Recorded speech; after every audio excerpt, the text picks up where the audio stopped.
اب دنیا کے اندر جو سزا ملتی ہے یہ آخرت کے مقابلے میں بہت تھوڑی ہے، بہت تھوڑی ہے۔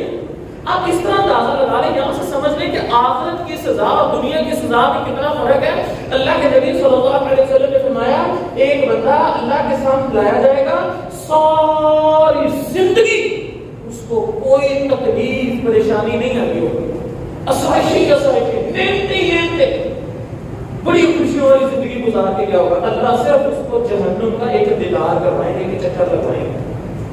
اس ایک دیدار کی وجہ سے وہ اتنا دکھی ہو جائے گا، اتنا پریشان ہو جائے گا کہ اپنی زندگی کی ساری خوشیاں بھول جائے گا۔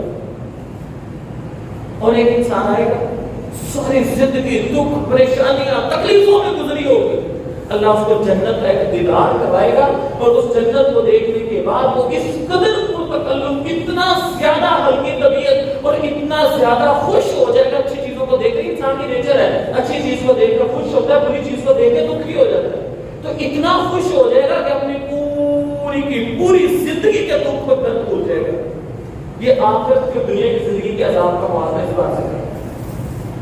اس قدر اللہ رب العزت کا یہ ہم پر انعام ہے کہ اللہ رب العزت ہمیں فوری پکڑ کے ہمیں سیدھے راستے پر لے آتا ہے۔